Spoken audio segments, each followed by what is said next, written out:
Justamente ahora lo que comentaba me parece muy interesante porque el alcohol es considerado una droga más que está muy normalizada bueno, en el país y en general en todos los países. ¿Y usted cómo lo ve con esa perspectiva de repente que el consumo del alcohol, que es una droga más, es aceptada, hace publicidad, comerciales, todo, y referente al tema de la marihuana, está visto de manera negativa como una droga totalmente que te va a causar destruir la vida, y mientras que en el alcohol sale publicidades de familia, reunión de amigos, todos contentos, felices, como que con el consumo de alcohol está bien? ¿Cuál es su punto de vista referente a esta comparación entre la droga del alcohol y la marihuana? Recordemos que el alcohol también ha tenido un periodo ¿no? Eh, pero todo esto más que lo económico y que obviamente se volvió legal porque generaba más problemas siendo ilegal. eh, Eso hay que tenerlo claro.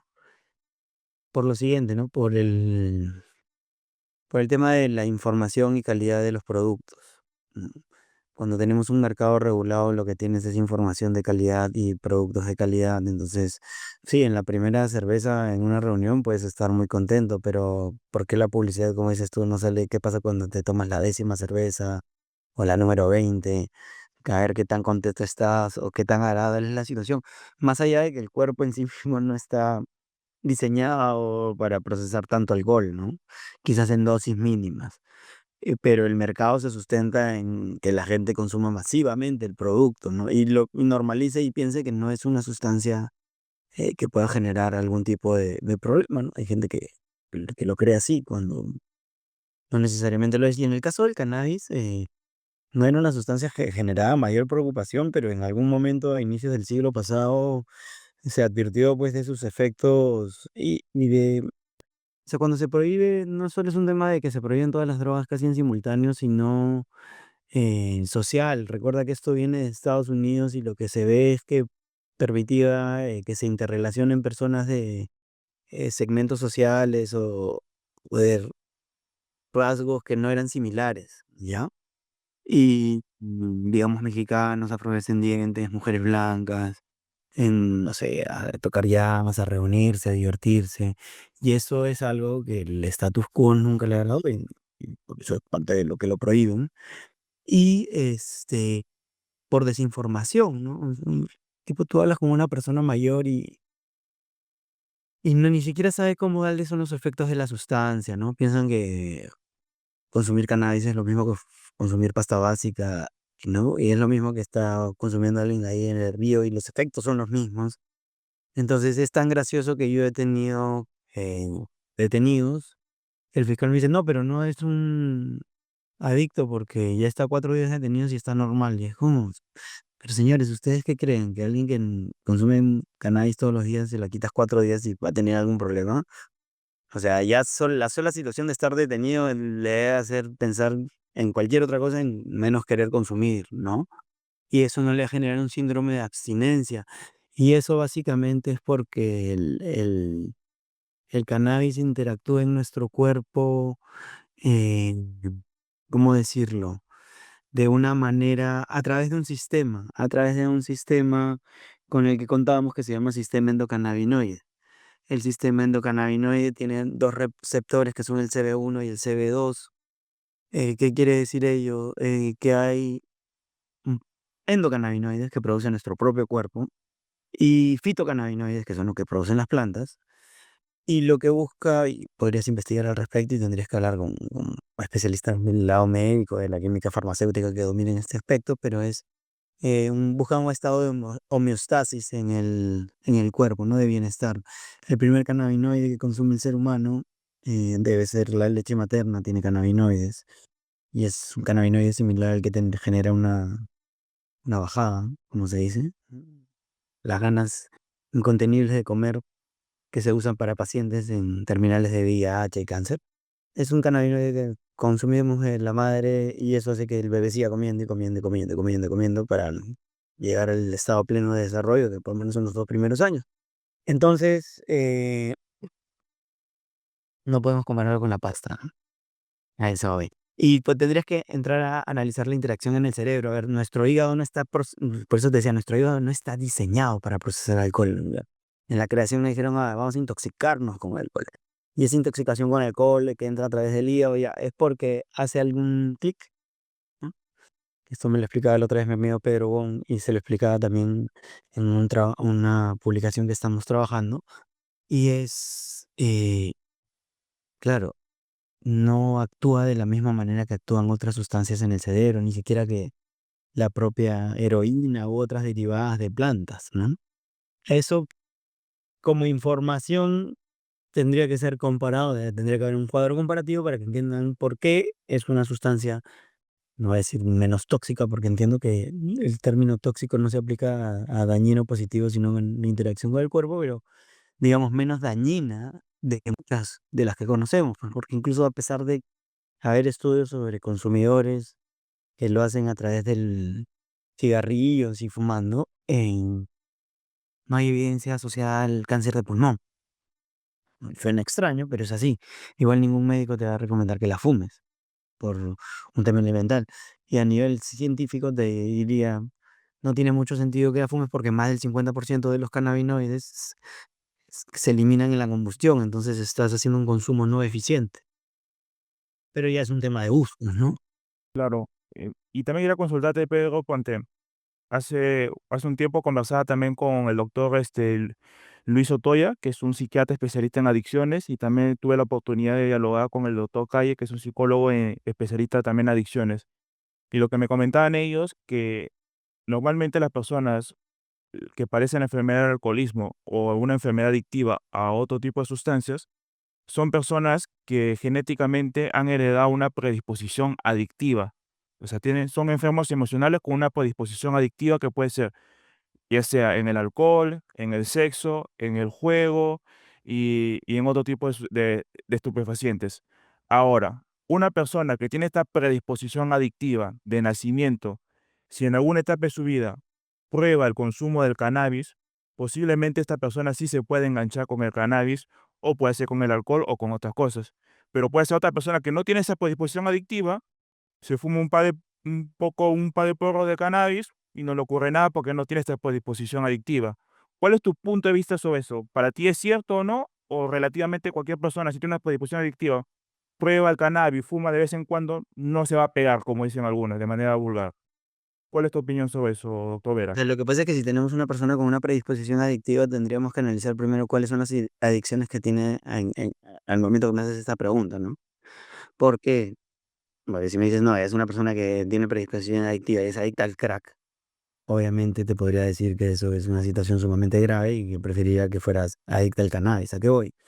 Cuando yo era niño, y, dicho, cuando yo era joven y empecé a escuchar sobre el cannabis y todo, el argumento de esa época, y es un argumento que ya se ha venido abajo por lo que te voy a explicar, era que el cannabis era un gateway drug, ¿no? O sea, la droga de entrada, El puente, ¿no? el puente. Pero el puente se da justamente por la prohibición, por el hecho de que el mercado negro no le importa si te venden crack, pasta, marihuana, cocaína, lo que sea. El comercio es venderte. Y creo que el narco entendió que la predisposición adictiva hace que eso haga su negocio más fácil. Porque claro, tú ya accediste a un mercado en el que hay una diversidad de sustancias, en la que el cannabis, digamos, no debería estar, debería estar afuera porque no es equiparable. ¿A qué voy? Eh, yo, tipo, si hablamos de droga puerta de entrada, sería, no sé, el alcohol, el tabaco, el café, quizás. Esas son tus primeras drogas de puerta de entrada para entender cómo tu cerebro reacciona a sustancias, estimulándote, adormeciéndote, acelerándote. En Red Bull es una de esas. Un For Loco es una droga fuerte, o sea, no son juegos, y son para adultos. ¿A qué voy? A que hoy por hoy en los países donde es legales se tratan las adicciones y el cannabis se usa como una puerta de salida de sustancias más fuertes. Nuevamente, hay un tema de predisposición, sí. Si tienes predisposición a sufrir esquizofrenia, no solo no consumas cannabis, no consumas nada. Pero el hecho de no consumir no soluciona el problema de la predisposición o del trauma o del dolor que pueda tener esa persona, porque las personas que consumen sustancias las consumen para ser felices, no las consumen para arruinarse la vida. Y si las siguen consumiendo mientras se arruinen la vida es porque eso soluciona los problemas que tienen en su cassette, llamémoslo así, ¿no? Entonces,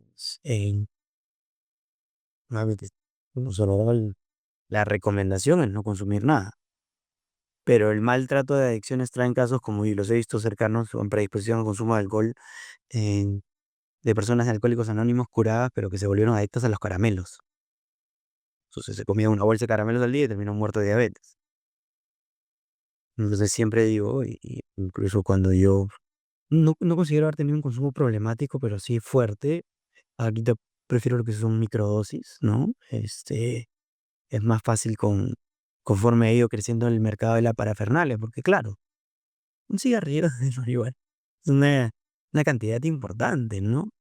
Entonces, las microdosis te permiten dosificar adecuadamente los cannabinoides y mantenerte tranquilo y no requerir una mayor dosis, porque lo que sí se genera evidentemente es una tolerancia, ¿no? Y pero, ¿tú ves lejano que en Perú se pueda legalizar el consumo del cannabis? Que el consumo no es, digamos, no te puede venir una norma, sería inconstitucional desde mi punto de vista, y que diga el consumo, tú no puedes consumir, eso es ilegal, porque a ti nadie te puede decir que consumes, si no, tú puedes consumir ácido muriático, porque no puedes consumir cannabis. Hay una norma que diga que no puedes.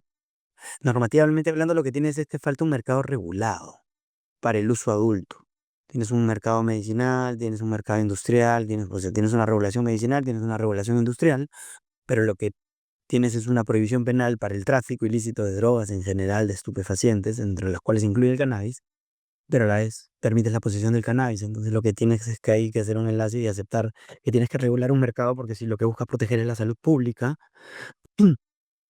lo único que te asegura como Estado esa protección, garantizar esa protección, tener el deber de prevención desarrollado, es tener un mercado regulado donde eso se expenda de manera segura y no dejarlo todo en las manos del mercado negro, ¿no? De lo desregulado, llamémoslo así. Y en el ámbito legal peruano, ¿cómo, ahora que me comentas esto, cómo podríamos diferenciar entre el consumo personal y el tráfico de drogas? O sea, ¿cuánto uno puede tener como consumo personal de cannabis para no ser afectado? No es tanto el cuánto, no es tanto el cuánto, porque ese es un error y eso genera muchos errores, sino que hay un elemento que se llama tendencia interna trascendente, ¿no?